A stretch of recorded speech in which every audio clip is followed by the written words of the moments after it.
Louvado seja o Senhor, a graça, a paz, a misericórdia. Amém. Vamos abrir nossas Bíblias. Epístola aos Hebreus, capítulo 3, versículos do 7 até o versículo 11. Amém. Epístola aos Hebreus, capítulo 3, versículos 7 a 11. Podemos ler juntos esses 5 versículos.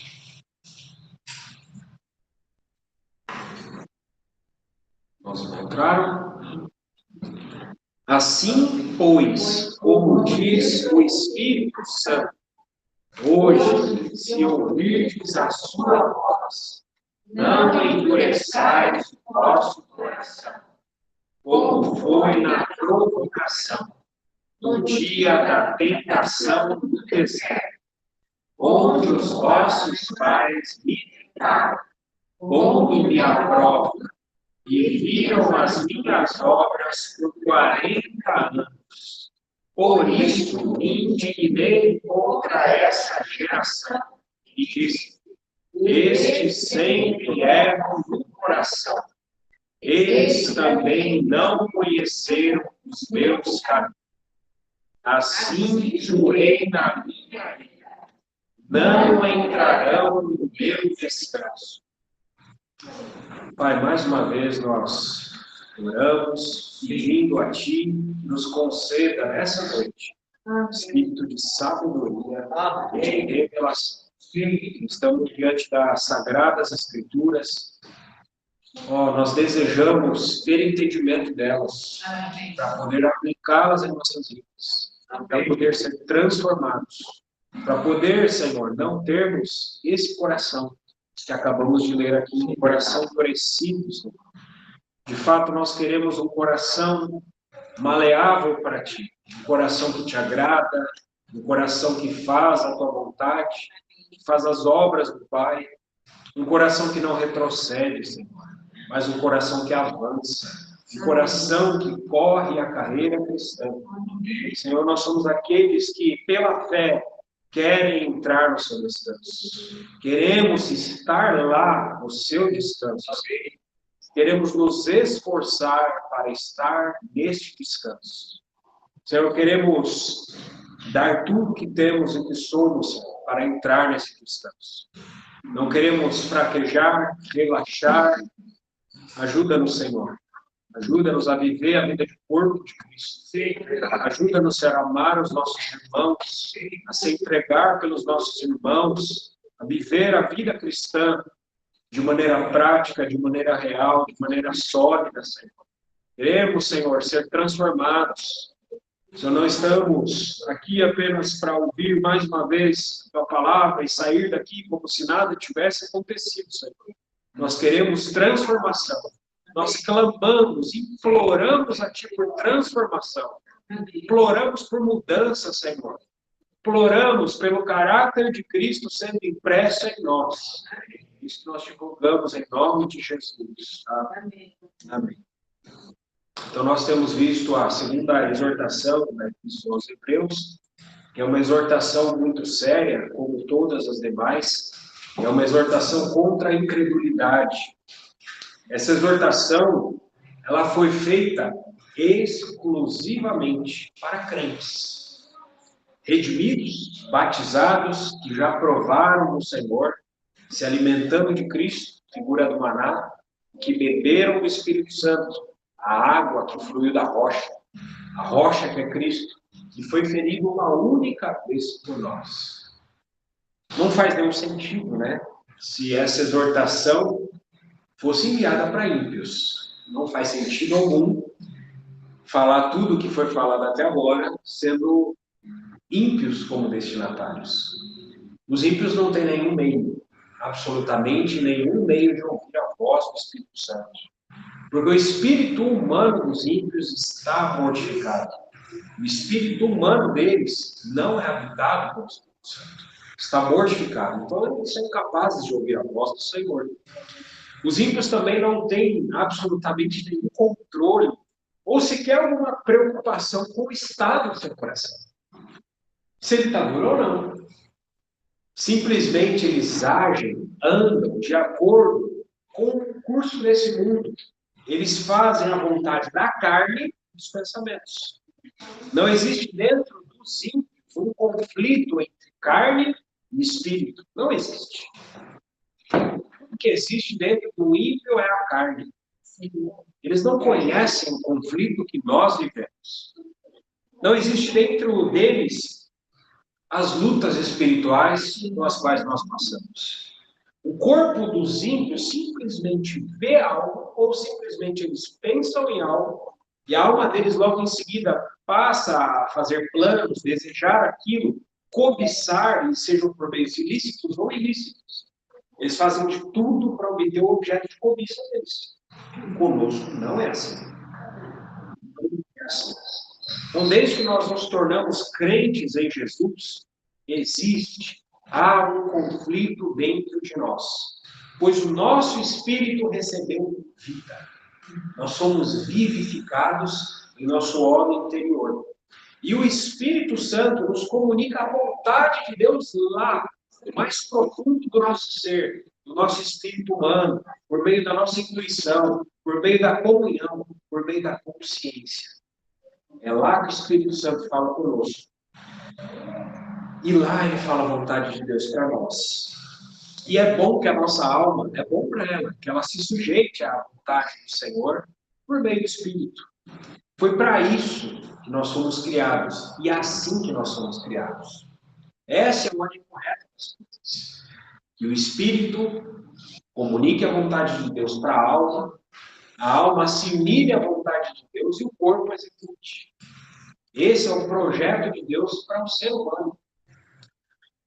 Mas o fato de Deus nos dar uma nova vida não eliminou, ao mesmo tempo, o velho homem de nós, o corpo do pecado. Portanto, o pecado com o qual já nascemos também continua habitando em nós. Nosso espírito, por um lado, recebeu vida, mas o pecado continua habitando em nós. Mas a ordem de Deus para nós, ao nos dar uma nova vida, é: não reine, portanto, o pecado em vosso corpo mortal, de maneira que obedeçais às suas paixões. Isso está em Romanos capítulo 6, versículo 12. Romanos 6, 12. Não reine. Habitar é uma coisa, reinar é outra coisa. Habitar é uma coisa, reinar é outra coisa.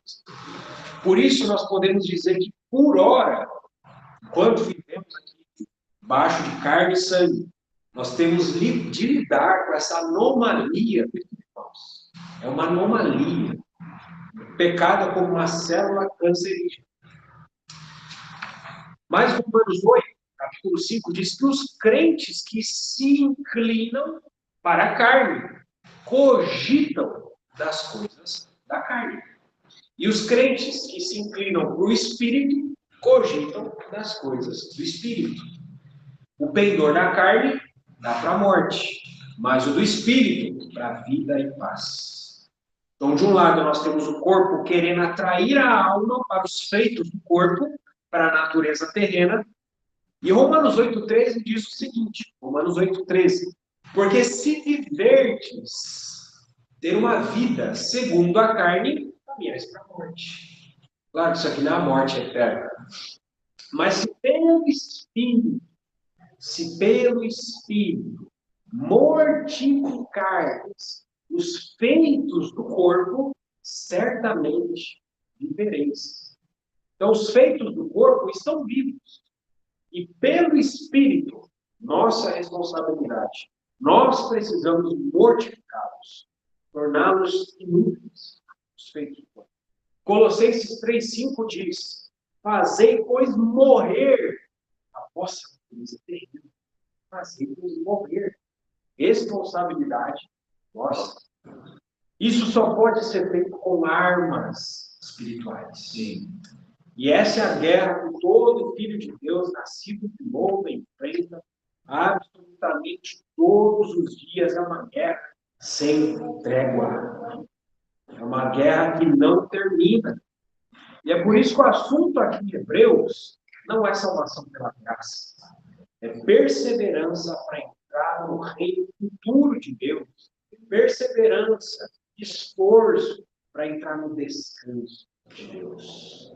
É um aviso para todos nós crentes, pois todos nós, absolutamente todos nós, estamos suscetíveis a cair, suscetíveis a retroceder para uma incredulidade, para um estado de incredulidade ao longo de nossa jornada cristã. Muitos começam a vida cristã muito bem,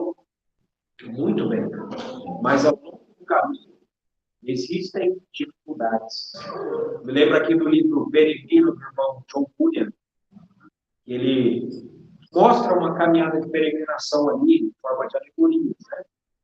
E no começo, o cristão, o homem é cristão mesmo, ele fica exultante, porque se livrou de um grande fardo das suas costas. Mas ao longo do caminho existe a feira das vaidades, dentre tantas outras dificuldades no caminho.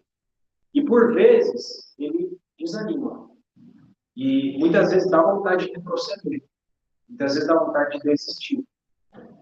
Mas o Espírito que está em nós, ele nos impulsiona, nos encoraja a não desistir, a não fraquejar, a não esmorecer, a continuar. E a voz do Espírito Santo sempre está lá falando dentro de nós. Continua, continua, não para, não para. Só mais um pouco. Anda, caminha, corre. Eu estou contigo. Então, o Senhor, ele sempre nos avisa. Louvado seja o Senhor pela voz do Espírito Santo. E o aviso aqui em Hebreus é para que vigiemos constantemente o nosso coração. Pois o crente que se permitiu cair na incredulidade não está ouvindo a voz do Espírito Santo. Ainda que essa voz esteja sempre falando. Há um coração endurecido, há um coração obstinado. E essa questão do nosso coração, ela deve ser encarada como uma questão de suma importância. Suma importância. O texto de Provérbios, lembrado semana passada, diz, né, sobre tudo o que se deve guardar. Guarda o teu coração, porque dele procede as fontes da vida. Então, ou seja, esse versículo fala que existem várias coisas importantes para serem guardadas, serem lembradas, serem vigiadas, mas, sobretudo, acima de todas essas questões, guarda teu coração. Guarda teu coração. Então, na semana passada, nós vimos que essa questão da dureza do coração é uma questão de guerra. É uma questão de guerra, uma guerra do espírito contra a carne. É uma guerra sem trégua que todo filho de Deus é participante. Não existe um filho de Deus que possa dizer, essa guerra eu não participo não. Todo filho de Deus participa dessa guerra. Nasceu de novo, foi colocado no meio do fronte da batalha. Está no fronte, está na luta. Nós temos armaduras disponíveis para nós. Temos recursos à nossa disposição. Então, nós vimos através da figura de Amaleque lutando contra Israel após a provocação dos israelitas em Refidim. Isso foi no texto de Êxodo 17. Êxodo 17, nós vimos semana passada. Então, nesse texto de Êxodo 17, nós vimos que havia uma necessidade física, beber água. Assim como nós temos diversas necessidades legítimas nas nossas vidas. Mas, acompanhada da necessidade física dos israelitas ali, veio uma provocação contra Deus. Uma provocação contra Deus. Do lado da necessidade, veio uma provocação contra Deus. Como se tudo que Deus já havia feito por eles não tivesse valor nenhum de garantia. Por os cuidados presentes que Deus fazia com eles e aí os cuidados futuros. Deus havia de lidar com eles. A jornada deles. Então, logo em seguida, essa provocação dos israelitas veio Amaleque. Mesmo lugar, Refidim. Amaleque foi o primeiro inimigo exterior da nação de Israel nessa jornada. Jornada que durou 40 anos. Eles passaram por 42 jornadas nesse período de 40 anos. Então, nessa guerra contra Amaleque, nós temos ali, em Êxodo 17, a figura de Moisés em cima do outeiro, lá em cima, como intercessor a favor do povo de Israel. Moisés levantava as mãos, e Josué e o povo de Israel, que estavam lá abaixo no vale, prevaleciam na guerra. Mas as mãos de Moisés eram pesadas. E devido ao fato das mãos de Moisés serem pesadas, elas caíam. E quando isso acontecia, Amaleque prevalecia sobre os israelitas. Então, as mãos de Moisés tiveram que ser sustentadas por duas pessoas, Arão e Hur. Moisés, aqui nesse texto de Êxodo 17, ele serviu muito bem como uma figura de nosso Senhor Jesus, assentado nos céus, intercedendo a nosso favor. E Josué, com armadura, espada na mão, a figura de todo crente na guerra interna contra a carne. Só que o nosso Moisés, que é o Senhor Jesus, ele não fica com as mãos cansadas, nem para de interceder por nós. Ele vive sempre para interceder. Então, por conta da intercessão dele, nós temos garantia de vitória na luta contra a carne. Irmãos, é algo garantido. Mas também, da mesma forma como Josué desbaratou Amaleque de espada, nós também somos lembrados pela palavra de Deus, que nos traz um mandamento. É mandamento de Deus. Em Efésios capítulo 6, tomai toda a armadura de Deus, para que possais ficar firmes, resistindo o diabo. Tomai toda a armadura de Deus. E é interessante que o único instrumento de ataque nessa armadura, todos os demais são defensivos, porque nós temos uma batalha que está ganha pelo nosso Senhor, graças, porém, a Deus, que por intermédio de Jesus Cristo sempre nos conduz em triunfo. Então, o único instrumento de guerra que nós temos nessa armadura é a espada do Espírito, que é a palavra de Deus. Então, uma vez que nós estejamos devidamente armados e confiando na intercessão do nosso sumo sacerdote, não há como perder essa batalha. Não há como perder essa batalha. Isso não é triunfalismo. Isso é a palavra de Deus. Então, o autor de Hebreus, no versículo 8 e 9, ele fala dessa provocação, o dia da tentação no deserto, que aparentemente parece um evento específico, né? Parece um evento específico. Que nós vimos em Êxodo 17. O nome daquele lugar ali era Refidim. Mas por conta da provocação, Moisés chamou o nome daquele lugar, não de Refidim, mas de Meribá e Massá. Meribá e Massá. Nesse evento aqui, de Refidim, Israel ainda estava no início da sua jornada de peregrinação no deserto. Das 42 jornadas até Canaã, ali em Refidim era a jornada número 11. Ainda eles estavam no começo, jornada número 11. Depois desse episódio, a questão de Meribá e Massá deveria ser um assunto encerrado. Deveria ser algo que passou. Não deveria mais haver o mesmo problema. De novo. O povo deveria ter aprendido a lição e não haver um outro lugar, uma outra ocasião, uma outra situação que fosse chamada de Meribá. Não deveria. Não deveria. Mas, infelizmente, teve. Teve outro lugar nas Sagradas Escrituras onde Moisés chamou de Meribá. E 38 a 39 anos depois desse incidente de Refidim. 38 a 39 anos depois. Foi na jornada número 33 do povo de Israel no deserto. O nome desse lugar era Cádiz. Cádiz. Vamos ver também esse incidente ao qual o autor de Hebreus inclui aquilo que ele chama de provocação, o dia da tentação no deserto, onde vossos pais me tentaram, pondo-me à prova, e viram as minhas obras por 40 anos. 40 anos vendo as obras de Deus. Vamos abrir em Números, terceiro livro, quarto livro, perdão, Números, capítulo 20. Números 20, versículos de 1 a 13. Números, capítulo 20, versículos de 1 a 13. Eu vou começar a ler por causa do tempo, mas quem quiser achar e acompanhar, fica à vontade. Aleluia. Chegando os filhos de Israel, toda a congregação, ao deserto de Zim, no mês primeiro, o povo ficou em Cádiz. Ali morreu Miriam, e ali foi sepultada. Não havia água para o povo. Então se ajuntaram contra Moisés e contra Arão. E o povo contendeu de Moisés.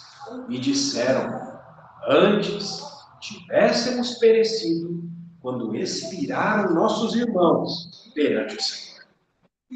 Por que trouxestes a congregação do Senhor a esse deserto para morrermos aí, nós e os nossos animais?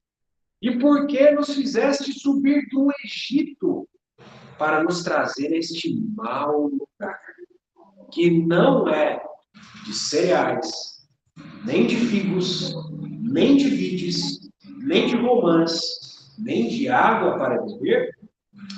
Então Moisés e Arão se foram de diante do povo para a porta da tenda da congregação e se lançaram sobre o seu rosto. E a glória do Senhor lhes apareceu. Disse o Senhor a Moisés: toma o bordão, ajunta o povo, tu e Arão, teu irmão, e diante dele falai a rocha, e dará a sua água. Assim lhe tirareis água da rocha, e dareis a beber à congregação e aos seus animais. Então Moisés tomou o bordão de diante do Senhor, como lhe tinha ordenado. Moisés e Arão reuniram o povo diante da rocha, e Moisés lhe disse: ouvi agora, rebeldes, porventura faremos sair água desta rocha para vós outros? Moisés levantou a mão e feriu a rocha 2 vezes com o seu bordão, e saíram muitas águas, e bebeu a congregação e os seus animais. Mas o Senhor disse a Moisés e a Arão: visto que não crestes em mim, para me santificardes diante dos filhos de Israel, por isso não fareis entrar este povo na terra que lhe dei. São estas as águas de Meribá, porque os filhos de Israel contenderam com o Senhor, e o Senhor se santificou neles. Esse texto aqui, de Números 20, começa com todo o povo chegando ao deserto de Zim, cujo nome significa espinho. Deserto de Zim significa espinho. E o povo ficou em Cádiz. No deserto de Zim tinha uma cidade chamada Cádiz. E o nome de Cádiz significa santidade. Santidade. Para os mais estudiosos da Sagrada Escritura, em Gênesis capítulo 14, nós vemos que ali houve uma guerra naquele lugar, e o nome antigo de Cádiz, o nome daquele lugar antes não era Cádiz, o nome daquele lugar antigo era En-Mispat, que significa fonte de juízo. Fonte de juízo, En-Mispat. Depois o nome do lugar se tornou Cádiz. Então, portanto, olha o lugar onde eles chegaram. Olha o lugar onde o povo de Israel chegou. Esse lugar é o lugar onde Deus julga o pecado. Porque Ele não dá por inocente o culpado. E ainda dos seus servos mais queridos, dos seus servos mais achegados a Ele, Ele não passa a mão na cabeça de ninguém. Deus é um Deus que não faz vista grossa para ninguém. E louvado seja o Senhor por isso. Louvado seja o Senhor, porque Ele não foge dos seus princípios. Deus não nega a sua natureza de santidade. E a razão de que Deus não toma por inocente o culpado é justamente por causa da santidade de Deus. É por causa da santidade de Deus que há o juízo contra o pecado. Se Deus não fosse santo, se ele fosse cúmplice do pecado, dos nossos pecados, ele não julgaria o pecado. Não haveria motivo para isso. Mas aqui nós chegamos, junto com o povo de Israel, em um deserto de espinhos, num lugar conhecido também como fonte de juízo e também um lugar de santidade. Logo no início aqui desse lugar, nós temos a morte de Miriam, no versículo 1. Miriam, irmã de Moisés e Arão. Ela que era uma profetisa. Mas também essa profetisa, ela chegou a fazer uma contenda por causa da mulher Cuxita, a mulher de Moisés. Isso mostra que muitas coisas que porventura nós fazemos, pecados nossos que têm consequências, as consequências voltam para nós um dia. Elas chegam para nós um dia. E Miriam não viu a terra. Ela não entrou na terra. Miriam, que era alguém que saiu do Egito, alguém da velha geração, por mais que fosse uma profetisa, uma pessoa que foi utilizada por Deus, mas ela também cometeu um pecado que não representou a Deus. Ela chegou a ficar leprosa por causa desse pecado. E ela foi julgada, não podendo entrar na terra. Porque Deus é santo. Deus é santidade. Deus, ele julga e não inocente o culpado. Então, louvado seja o Senhor pelo seu caráter de santidade. Porque isso, para nós, faz com que Deus seja plenamente digno de confiança. Deus é digno de confiança, porque ele não foge dos seus princípios. Deus, ele não amolece com um e endurece com o outro. Ele trata todos pelo mesmo padrão de santidade e justiça. Mas aqui, no versículo 1, tem a morte de Miriam. E aparentemente, aqui dentro desse cenário, mal deu tempo de passar o período de luto. Aparentemente, mal deu tempo de passar o período de luto. Ainda em um ambiente de morte, o povo, no versículo 2, se ajunta contra Moisés e Arão. Porque, mais uma vez, qual era o motivo disso? Uma coisa legítima? Não. Uma necessidade legítima. Água. O povo precisava de água. Não havia água para o povo. Só que no versículo 3, o ajuntamento, ele avançou de fase. Não foi só um ajuntamento. Esse ajuntamento no versículo 3, ele se tornou uma contenda. Foi um ajuntamento contra Moisés e Arão. No versículo 2, versículo 3, esse ajuntamento se tornou uma contenda. Como tem a ver com uma necessidade legítima? E as palavras do povo nos versículos 3 a 5, quando nós olhamos, elas revelam, desvelam o que estava em seu coração do povo. Impaciência, inquietude, desconfiança. Aqui havia certo resquício ainda da velha geração, que saiu do Egito, mas majoritariamente aqui já era a nova geração, que já havia nascido no deserto. Imagina, bebês que nasceram não em um país, mas no meio do deserto. Eles não haviam sido escravos do Egito, essa nova geração, mas, infelizmente, eles demonstraram a mesma dureza de coração dos seus pais, que saíram do Egito.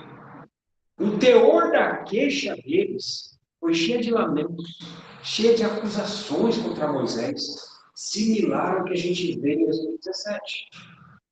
Eles que nasceram no deserto, poderiam ali ter por volta dos seus 20, 30, e alguns que talvez eram bebês ou crianças, quando começaram a peregrinação, talvez estivessem ali por volta dos seus 40 e tantos anos, e eles estavam ali em Cádiz, exatamente ao lado, já na fronteira da terra de Canaã, muito próximos já a essa altura Mas eles ainda não saíram do deserto.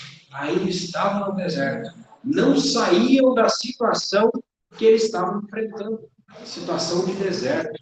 E expressaram para Moisés o seu desânimo com o seu destino atual, com a sua situação atual. Não saíram do deserto.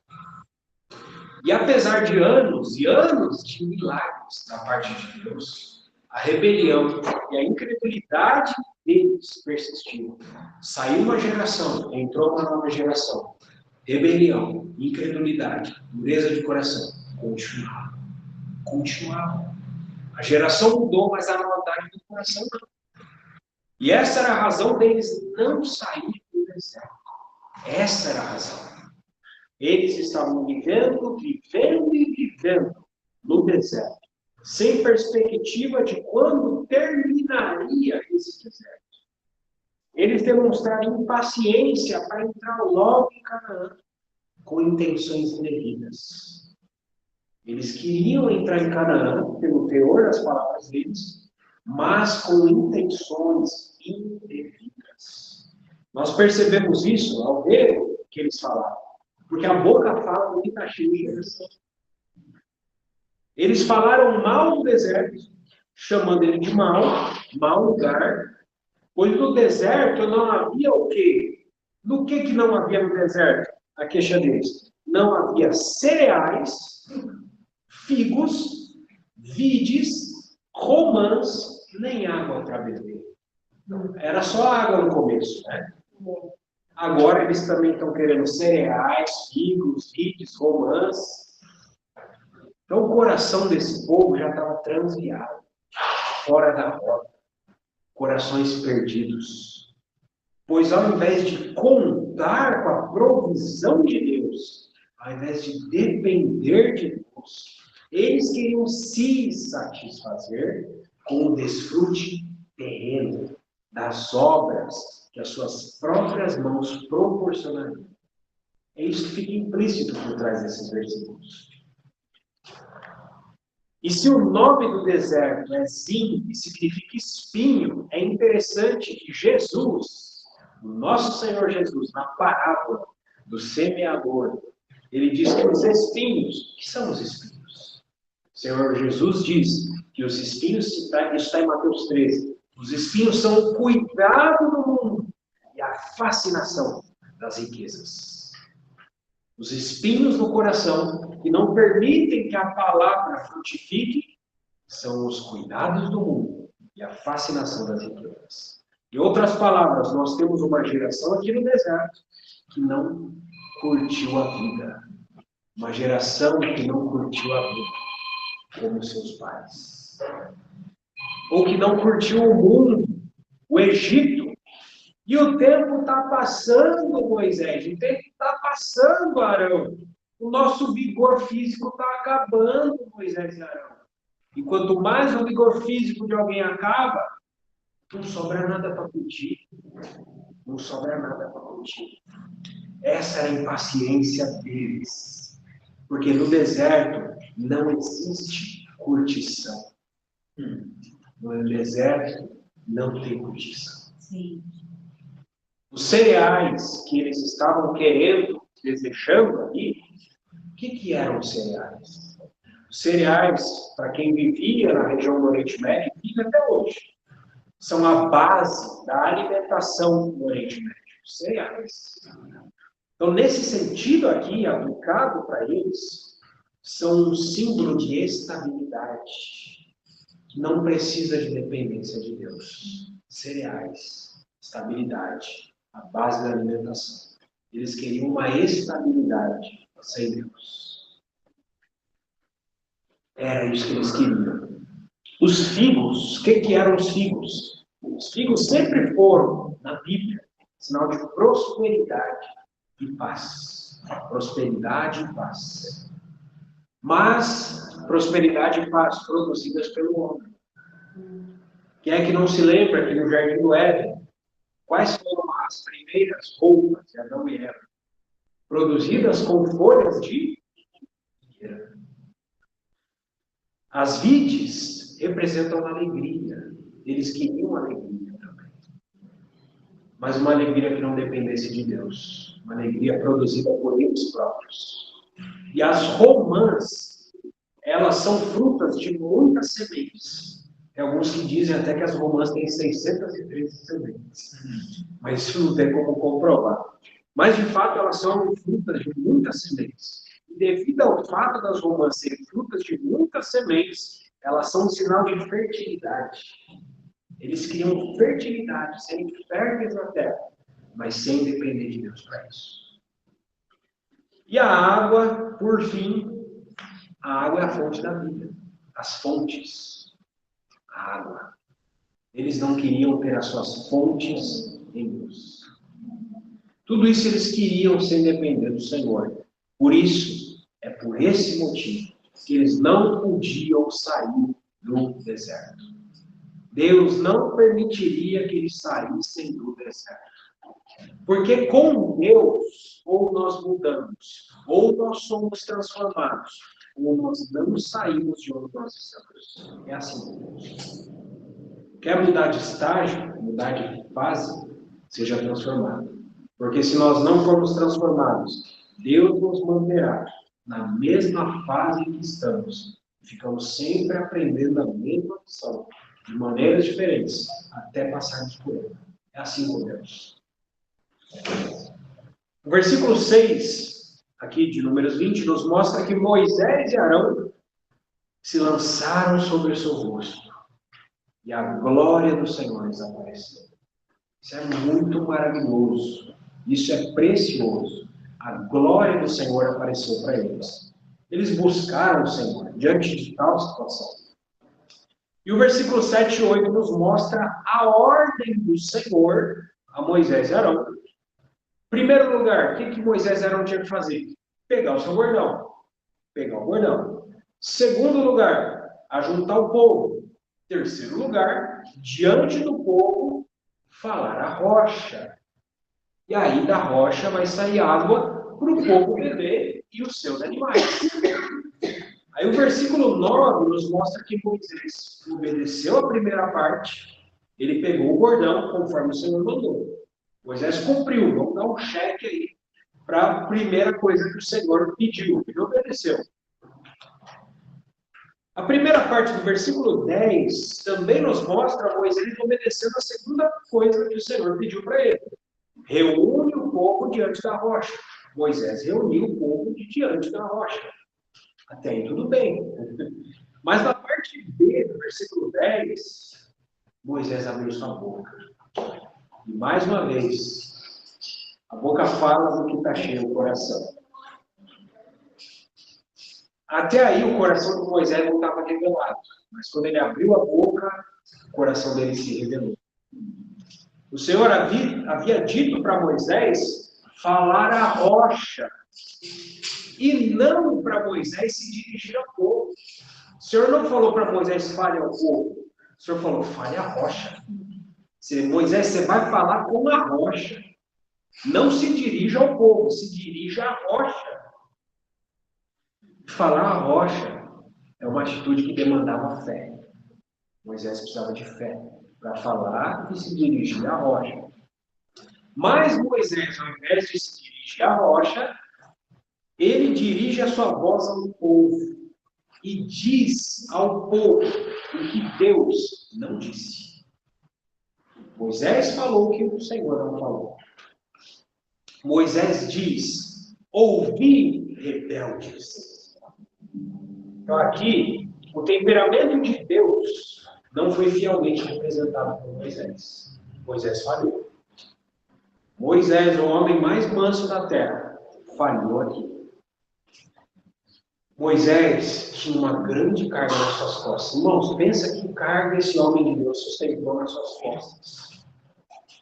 Se aquele que representa Deus para aquele povo. Moisés era o representante de Deus para aquelas pessoas. E como nós temos visto, até então, Moisés em tudo estava representando fielmente o Senhor Jesus naquilo que podia ser representante de um tipo, uma figura de Cristo. Semana passada a gente falou, Moisés foi uma figura do Senhor Jesus intercedendo nos céus. Mas aqui Moisés não representou o Senhor. Moisés falhou em representar o Senhor. Moisés aqui fraquejou em ser uma figura de Cristo. Moisés falhou em representar Deus. Se Deus, aqui nesse momento, ficasse calado, e Deus passasse por alto o erro de Moisés, o que aconteceria? O povo confundiria Deus. O povo poderia confundir o caráter de Deus por conta de Moisés. Até aqui tudo que eles haviam conhecido de Deus era por conta de Moisés, por meio de Moisés. Mas Deus não podia ficar mal entendido. Deus não podia ficar mal representado. Deus não podia ser mal interpretado.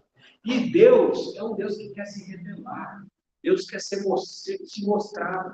Deus quer ser conhecido no meio do seu povo. Deus não quer ser conhecido de maneira distorcida. Por isso, Deus não podia e não pode ser indiferente quando Ele é mal representado. É por isso, irmãos, que nosso coração se enche de temor. Se enche de temor e tremor. Porque existem hoje diversas pessoas aí fora. Diversas pessoas. Muitos ímpios que têm pavor de igreja. É ou não é verdade? Pavor de crentes. Pavor de crentes. Porque os supostos representantes de Deus mal interpretam a Deus para o povo. Distorcem quem Deus é. Muitas vezes até apresentam para o povo um louco. Algo que Deus não é. Charles Spurgeon, creio que foi ele que falou essa frase, que o cristão é a Bíblia. Mas quem é de fora não é a Bíblia. Então o que eles leem? Eles nos leem. Nós que somos cartas vivas. Eu me lembro recentemente, não sei se foi ano passado, teve um irmão conhecido meu que infelizmente não vive uma vida de testemunho diante do Senhor, e ele sabe, eu falo isso para ele, ninguém conhece isso. Vive uma vida longe do Senhor e já foi um crente firme no Senhor. Ele estava tentando convencer um outro crente, no caso, de que ele estava praticando uma heresia que estava dentro do contexto sectário. Mas o senhor me deu ousadia para falar para ele, irmão, o que você vai falar está correto, irmão. Tudo que você está falando está correto, realmente é. Mas ele não vai olhar para as suas palavras, ele vai olhar para você. Você é alguém que não congrega, não tem uma vida regular de congregar, a palavra de Deus diz, não deixei de congregar, e você deixa de congregar. Você tem andado em caminhos que o Senhor não se agrada, e você sabe disso. Por mais que você fale a verdade vai se tornar para aquela pessoa uma mentira, por conta do teu mau testemunho. E assim é com os representantes de Deus. O fato é, irmãos, todos nós aqui somos representantes de Deus. Nós somos sacerdotes. Deus nos tornou um reino de sacerdotes. Todos nós representamos a Deus. E nós precisamos ter temor e tremor diante do Senhor pela maneira como nós temos representado, pela maneira como nós temos falado, pela maneira como nós temos agido. As nossas ações também representam a Deus, mal ou bem. Então, quando Moisés começa a falar aqui, ele já passa a mal interpretar Deus perante o povo. A próxima frase, depois de ouvir rebeldes, o Senhor não falou isso, mas a próxima frase é: porventura faremos sair água desta rocha para vós outros? Em forma de pergunta, né? Deus não disse para Moisés fazer pergunta para o povo. Ou Deus falou? Deus não falou. Moisés vai lá e faz uma pergunta para o povo. Uma pergunta irônica, retórica. Deus não falou para Moisés fazer isso. Deus disse para Moisés declarar algo afirmativo e para a rocha, não para o povo. Não uma pergunta, mas uma afirmação para a rocha. Moisés devia ter dito: rocha, em nome de Jeová, conceda ao povo. Era mais ou menos isso que Moisés devia ter falado. Rocha, em nome de Jeová, conceda água para o povo. Moisés aqui, mais uma vez, não representou a Deus fielmente e desobedeceu a ordem de Deus. Mas Moisés falar do jeito que falou o povo em forma de pergunta também revela incredulidade. Até Moisés. Havia incredulidade no coração de Moisés, revelada através dessas palavras. As palavras de Moisés é como alguém que não quer arriscar-se a obedecer fielmente o que o Senhor falou. Como alguém que tem medo de ser envergonhado, que não quer correr risco de ficar mal perante os outros. Como alguém que quer fazer politicagem. A maneira que Moisés falou demonstrava relutância em cumprir à risca aquilo que Deus falou. Então ele inventou uma maneira de falar intermediária, meio termo. Faremos sair água desta rocha para nós outros? Bom, é interessante, eu pesquisei isso. A língua portuguesa, ela classifica essa maneira de Moisés falar como uma interrogação retórica com ambiguidade estratégica. Ou uma pergunta de segurança. Uma pergunta de segurança. Ou ainda, aí é mais difícil esse termo aqui, uma afirmação mitigada por interrogação. Tinha uma afirmação ali, mas também tem uma interrogação ao mesmo tempo. Então, por que Moisés fez isso? Se saíssem as águas, ele diria, ó, falei algo e cumpri a vontade de Deus. Se acaso não saísse as águas, ele diria, eu não disse que ia acontecer isso, eu não falei isso. Houve vacilação em Moisés. Vacilação. E vacilação é incredulidade quando Deus dá uma ordem clara. Deus deu uma ordem clara para Moisés. Falar e a rocha. Ordem clara. Moisés não cumpriu. Moisés foi desobediente. Moisés foi incrédulo. E o versículo 11 mostra que o truque não deu certo. Não deu certo, Moisés. Não rolou para Deus. Porque Deus é aquele que sonda os corações. E diante do aperto da situação ali, Moisés decidiu confiar em quem? Em Deus não foi. Moisés decidiu confiar em sua experiência. Moisés confiou em sua experiência. O Senhor nos dá experiências, não é verdade? O Senhor sempre nos dá experiências com Ele. Isso é muito precioso. Graças a Deus pelas experiências que nós temos com o Senhor. Todos nós devemos buscar experiências com o Senhor. Mas Deus nos dá experiência não para que confiemos nelas, mas no Deus que nos dá as experiências. Moisés, ele já teve a experiência de bater na rocha anteriormente com o bordão e deu certo. Deu certo. Saíram águas. E aí Moisés vai e faz aqui isso de novo. Só que agora ele fere a rocha 2 vezes. Ô, irmãos, isso é problemático, mais ainda do que tudo que já tinha feito. Porque 1 Coríntios, capítulo 10, versículo 4, diz que a rocha que seguia os israelitas no deserto era Cristo. A rocha era Cristo. Mas Cristo só pode ser ferido uma única vez. Uma única vez é suficiente. É suficiente ou não é, irmãos? A obra está ou não está completa? O Senhor na cruz falou, tetelestai, está consumado. A obra está consumada, está feita. Uma vez é suficiente. O Espírito Santo veio ou não veio depois? O Senhor falou, espere 40 dias e interceder, eu estou orando. O Espírito veio em Pentecostes. A obra está completa. Cristo só pode ser ferido uma única vez. E por conta dessa má representatividade, como um todo que Moisés fez, no versículo 12, junto com Arão, Moisés foi sentenciado a não conduzir o povo a entrar na terra. Eles morreriam antes.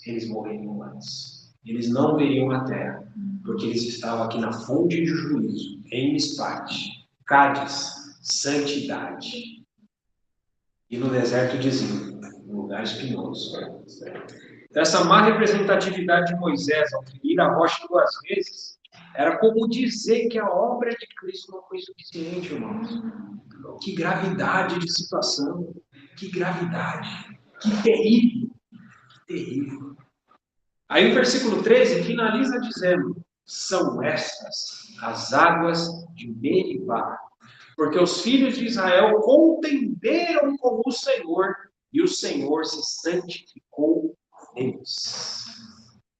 Então aqui Moisés diz, dá mais um nome para esse lugar ali, por conta das águas. São estas as águas de Meribá. Associando a tudo aquilo que nós temos visto em Hebreus, né? Porque os filhos de Israel contenderam com o Senhor. E vejamos, que interessante o final desse versículo 13. E o Senhor se santificou neles. Que interessante isso. 1 Pedro 3,15 diz: santificai a Cristo como Senhor em vosso coração. Levítico 10, versículo 3 diz: sereis santificados naqueles que se chegam a mim. Deus pode ser santificado de duas formas. É muito interessante isso. Deus ele pode ser santificado de duas formas. A primeira forma é conforme esses dois versículos que eu acabei de falar. Pela santidade do seu povo, na sua conduta para com ele, quando nós nos preparamos adequadamente, com reverência, com temor, para nos achegar diante do Senhor para adorar. Essa é a primeira maneira do Senhor ser santificado. Quando nós o tememos como Deus Santo. Essa é a primeira maneira. Mas, se nós não fizermos isso, aí sim acontece a segunda maneira como Deus é santificado. Deus se santifica a si mesmo com juízos sobre aqueles que não santificam o seu nome.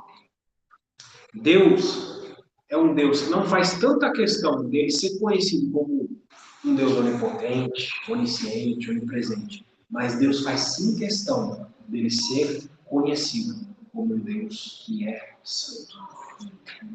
Deus não se importa, talvez, tanto em ser conhecido como Deus onipotente. Mas Deus faz muita questão de ser conhecido como um Deus santo. Tanto que na oração do Pai Nosso, nosso Senhor Jesus começa a oração dele: Pai, santificado seja o teu nome. É dever da igreja santificar-se a si mesma, para santificar o Senhor. Amém? E que nós saibamos que se nós não nos prepararmos adequadamente, se nós não houver temor em nossos corações, o Senhor vai se santificar em nós, por meio de juízos. Foi assim na igreja de Corinto. Foi assim em tantos outros lugares. O Senhor é aquele que tem olhos como chama de fogo, pés como latão reluzente. Ele é um fogo consumidor. Ele se santifica dessas duas formas. Mas, irmãos, é muito interessante que Meribá, essa palavra Meribá, impactou tanto Moisés, ele não pôde entrar na terra. Moisés foi aquele que começou como libertador lá na sarça, vamos dizer assim, onde ele recebeu o chamado de Deus para conduzir o povo. Ele não pôde entrar, porque Deus não é inocente culpado. Meribá impactou tanto Moisés que ele se lembrou disso nas suas últimas palavras antes de sua morte. Quando Moisés foi proferir bênçãos para a nação de Israel, quando ele foi proferir bênçãos especificamente para a tribo de Levi, ele disse o seguinte, em Deuteronômio capítulo 33. Se os irmãos quiserem depois olhar com mais calma, Deuteronômio 33, versículos 8 a 11, eu vou ler só o 8. De Levi disse: dá, ó Deus, o teu tumim e o teu urim para o homem teu fidedigno, que tu provaste em Massá, com quem contendeste nas águas de Meribá. Isso marcou Moisés, ao ponto dele falar antes da sua morte. Nosso Senhor é um Senhor santo.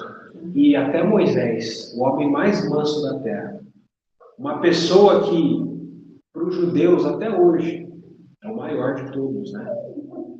Ele não pôde entrar na terra.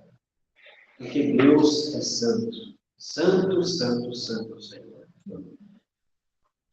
E o versículo 10 e o versículo 11 de Hebreus agora, irmãos, para nós seguirmos adiante e concluirmos. Versículo 10, versículo 11 de Hebreus. Tudo isso é porque Deus é santo. Versículo 10 e 11. Por isso, me indignei contra essa geração e disse: estes sempre erram no coração. Eles também não conheceram os meus caminhos. Assim jurei na minha ira: não entrarão no meu descanso. No versículo 10, nós vemos Deus se indignando contra o seu povo. Me indignei contra essa geração. A palavra indignar-se aqui no grego é uma palavra bem enérgica, cheia de energia no grego. Dá uma ideia de aversão, de alguém que está com aversão a algo. Hostilidade que uma pessoa nutre por uma outra. Uma hostilidade que uma pessoa nutre por outra. Deus ficou aborrecido com o povo pelo qual ele fez tudo. Deu tudo, falou, deu instruções, se colocou no meio deles, os israelitas no deserto, para habitar com eles. É preciso dizer para nós que assim como foi com eles, se nós não aprendermos essas lições do exemplo da história deles, dos israelitas no deserto, irmãos, essa é uma exortação forte para nós. O autor de Hebreus está fazendo aqui. Deus ele também pode se tornar hostil para conosco. Deus pode ficar com aversão de mim e de você. Assim como um pai se aborrece de um filho desobediente, Deus pode se aborrecer de nós. Então Deus diz a respeito deles, não é sem motivo. Estes sempre erram no coração. O Senhor é aquele que rastreia as provocações dos ofensores até a fonte. A fonte dessas provocações é o coração. Além disso, a palavra sempre aqui, ela dá uma ideia de repetição. Sempre, não muda. Dá uma ideia de ciclo, de algo que não cessa. E o que não cessava eram os erros deles no coração. A palavra erro significa desviar-se propositadamente do caminho. Isso é o que significa a palavra erro aqui. Desviar-se propositadamente do caminho, sabendo o caminho. Porque a voz do Espírito Santo fala. A voz do Espírito Santo, ela dá instruções. Então, eles se desviaram propositadamente do caminho, sabendo o caminho. O fato deles sempre se lembrarem do Egito, sempre nas reclamações, nas murmurações do povo de Israel, eles sempre falavam: Egito, cebolas, pepinos, alhos. Por que você nos trouxe para esse mau lugar? Por que a gente não está... Vamos levantar um capitão que nos faz retornar para o Egito? Era sempre lembrando do Egito. Isso nos mostra que eles estavam constantemente seduzidos por vontades corruptas e afetos corrompidos. Eles nunca tiveram uma concepção de fé na providência divina, de que Deus era o provedor deles. Irmãos, 40 anos uma nação no deserto. Se o Brasil, vamos sair uns 200 e poucos brasileiros daqui e vamos para um deserto, a gente sobreviveria? Não sobreviveria. Foi a provisão deles que sustentou eles esses 40 anos no deserto. Mas eles não creram na providência divina, mesmo sendo supridos com ela. Vendo maná caindo do céu, vendo água saindo da rocha. E o fato do Senhor dizer que eles também não conheceram os meus caminhos, significa que eles nunca se esforçaram para conhecer o Deus deles. Eles nunca nutriram o coração de sequer amizade pelo Senhor. Eles não queriam nada com o Senhor. Eles não foram como o jovem Samuel, né? O jovem Samuel que orava desde cedo, querendo ouvir a voz do Senhor. Então, eles não se esforçaram para conhecer o Deus deles. Os caminhos de uma pessoa significam a sua conduta, como consequência do seu caráter. A conduta de alguém é mostrada nos seus caminhos. Os caminhos de alguém dizem respeito ao caráter de alguém. Os caminhos de onde alguém anda diz muito a respeito de uma determinada pessoa. Tem até uma frase, né? Diga-me com quem tu andas, que te direi quem és, né? Então, por onde uma pessoa anda, onde os pés delas vai, dizem muito a respeito daquela pessoa. Mas eles nunca tiveram interesse em conhecer os caminhos de Deus, porque eles já tinham seus próprios caminhos, já tinham suas próprias metas, seus próprios objetivos. E não era conhecer Deus. Não era se entregar, se consagrar por aquele que deu tudo por eles. Então, o versículo 10 aqui de Hebreus 3 nos descreve o sentimento de Deus. O sentimento que Deus nutriu a respeito daquela geração incrédula, que não colocou a sua confiança em Deus. E o versículo 11 nos mostra a decisão. Irmãos, aqui foi uma decisão de Deus, anunciada pela boca dele mesmo a respeito deles. E essa decisão aqui era inapelável. Inapelável. Isso é justificado pela palavra do versículo 11, jurei. Jurei. Não era um homem qualquer jurando, era Deus jurando. Jurei aqui significa fazer um voto ou rogar uma maldição. O Senhor jurou na sua ira. O Senhor foi misericordioso com eles por 40 anos. Os 40 anos, recebendo misericórdia, misericórdia, misericórdia. Deus que é misericordioso se ira. Assim foi com os antediluvianos. O Deus que é todo misericordioso, ele levantou uma profecia por meio do nome de Metusalém, que foi o homem que mais viveu. Quando este morrer, virá. E de fato, quando Metusalém morreu, veio o dilúvio. Noé pregou por mais de 100 anos. Mais de 100 anos pregando. Isso é uma misericórdia de Deus? É muita misericórdia.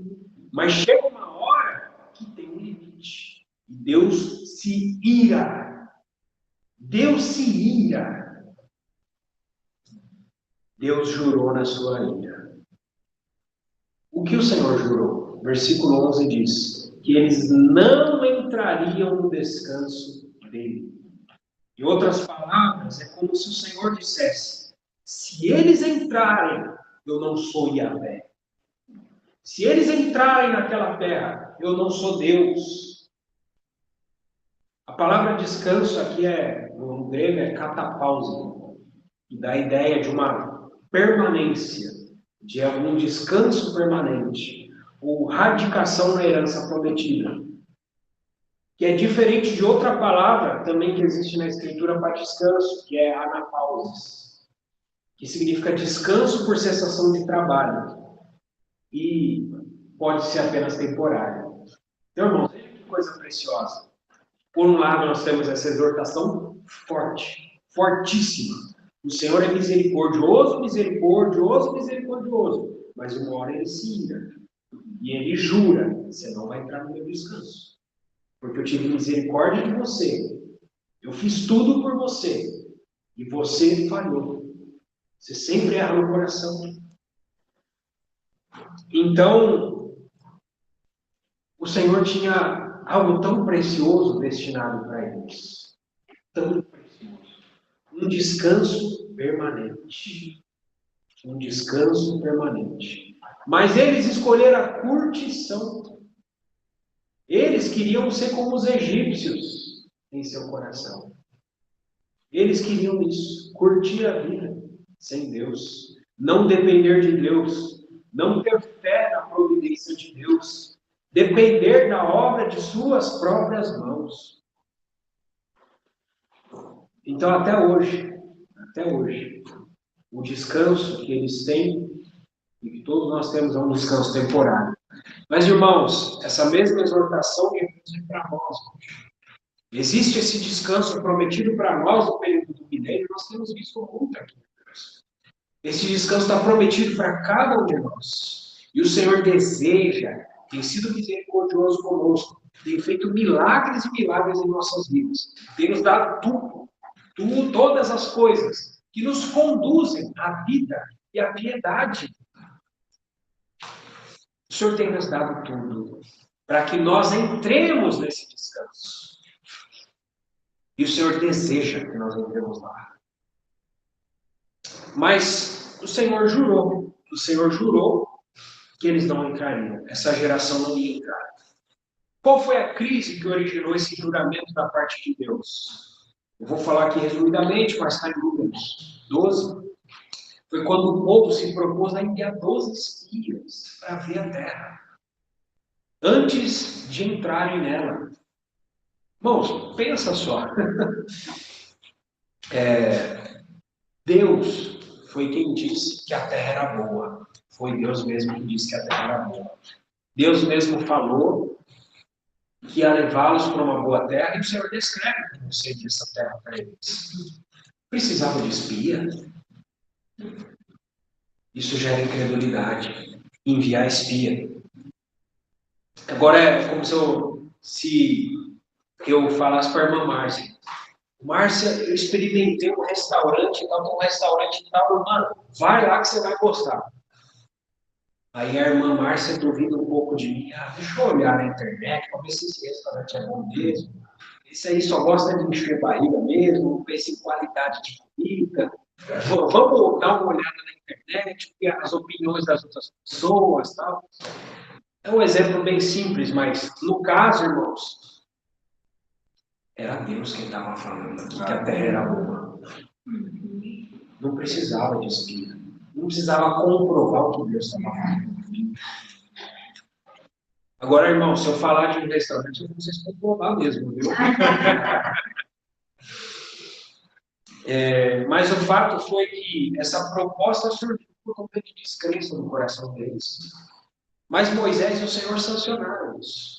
O Senhor estava sendo tolerante e misericordioso com eles. Para que eles, olhando a terra, e comprovassem realmente a terra é boa. Como Josué e Caleb falaram. Vamos entrar, agora sim é hora da gente entrar com tudo nessa terra. O Senhor deu essa terra para nós. Vamos devorar esses gigantes como pão. Só que o que aconteceu? Os espias retornaram depois de 40 dias, dando testemunho da bondade da terra de fato, e trazendo também espécies de uvas, de romãs e de figos. Exatamente aquilo que eles reclamaram aqui no Números 20.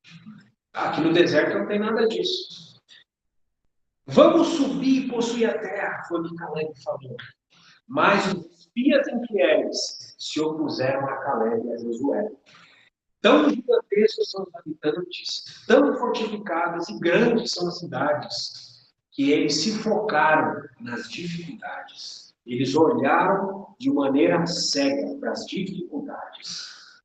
Infelizmente, todo o povo ficou do lado dos descrentes, do lado dos incrédulos.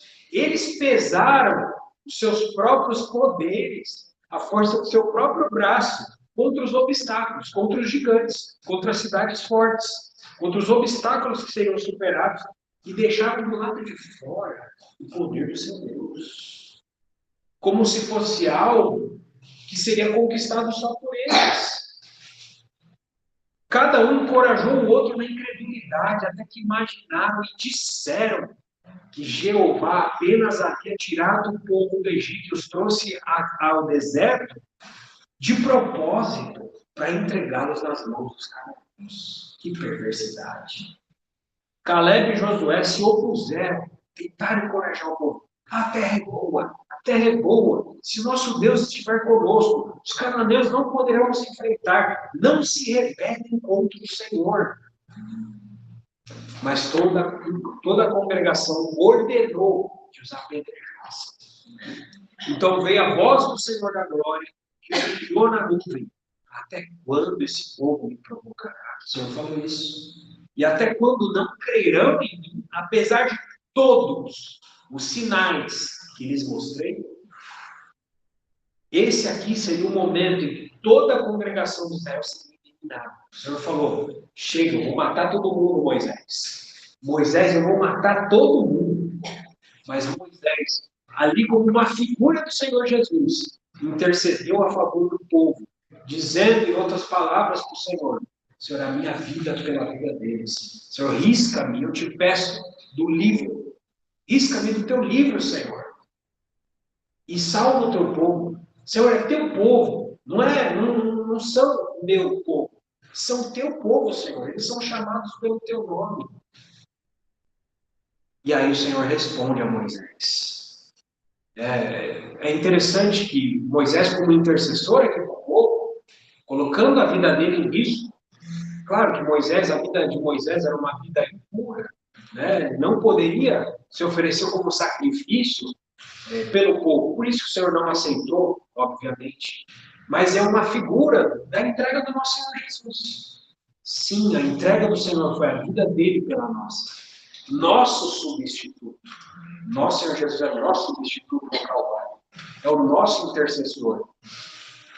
Mas o Senhor respondeu para Moisés: eu os perdoei de acordo com a tua palavra, Moisés. Mas tão verdadeiramente quanto eu vivo, e como toda a terra será preenchida com a glória do Senhor, que todos aqueles homens que viram a minha glória e os meus milagres que fiz no Egito e no deserto, me tentaram agora essas 10 vezes, e não ouviram a minha voz. Certamente eles não verão a terra que jurei a seus pais, nem qualquer um deles verá. Aqueles que me provocaram não verão. Foi aqui que Deus jurou na sua ira, que eles não entrariam na terra. E eles, de fato, não entraram. Nem Miriam, nem Moisés e nem Arão. Da velha geração, apenas Josué e Caleb. Porque neles havia outro espírito. Então nós aprendemos aqui, irmãos, tem várias reflexões que podiam ser feitas aqui, pela essa palavra. O Senhor tem prazer nos seus filhos. O Senhor tem prazer em todos os seus filhos. Como um pai tem prazer em todos os seus filhos. Mas o Senhor se desgosta com os seus filhos que preferem, que escolhem os maus caminhos. Por isso, Deus é um Deus recompensador daqueles que o servem e disciplina os que merecem correção, sendo tudo feito de acordo com os princípios de justiça e santidade. Então, quando nós olhamos para toda essa passagem de Hebreus 3, 7 a 11, como um todo essa passagem, nos parece que o Senhor considerou todo o tempo da permanência no deserto como um tempo de provocação, como um tempo de tentação. Parece que os 40 anos, né, foram como um dia só para o Senhor, o dia da tentação no deserto, onde vossos pais me provocaram, apesar de terem visto as minhas obras por 40 anos. Tudo ali foi Meribá. Os 40 anos foram Meribá. 40 anos o Senhor sendo provocado. Irmãos, tem pessoas que são pavio curto, né? O Senhor aguentou aquele povo 40 anos. 40 anos sendo provocado, sempre, Senhor. Apesar de suas obras maravilhosas em favor deles, o povo obedeceu. Irmãos, a exortação que fica aqui de Hebreus para nós é que exortação com encorajamento, né? Porque louvado seja o Senhor, essas palavras chegaram. Essas palavras chegaram para nós. E irmãos, está tão próximo esse descanso de Deus que vai chegar. Nós sentimos espiritualmente os passos do Senhor. O Senhor está próximo, o Senhor está às portas, o Senhor está próximo de voltar. O Senhor quer uma noiva preparada, uma noiva que bordou as suas vestes. Já temos vestes de justiça, vestes de salvação, mas agora o Senhor quer os nossos atos de justiça. O Senhor quer ver obras da nossa parte. As obras do Pai feitas em nossas vidas. Aquele que colocou a mão no arado não deve retroceder. Porque se retroceder, nele não se compraz a minha alma. E aquele que retrocede não é apto para o reino de Deus. A questão aqui é a questão de reino, irmãos. Vai ser muito bom. É como Josué e Caleb. Nós precisamos clamar uns para os outros. Como a palavra de Deus diz, nós precisamos nos admoestar uns aos outros no tempo que se chama hoje. Sejamos como Josué e Caleb, uns com os outros. Não desiste. Olha, precisamos nos encorajar aqui na nossa Assembleia. A terra é boa. A terra é boa. Não olha para gigante. Não olha para as dificuldades. Olha para o Deus que nos chamou. Olha para o poder de Deus. Como nós temos visto em Hebreus, ele é o resplendor da glória de Deus. A expressão exata do seu ser. Ele é maior que os anjos. Superior, tão superior aos anjos. Ele é tão glorioso, tão majestoso.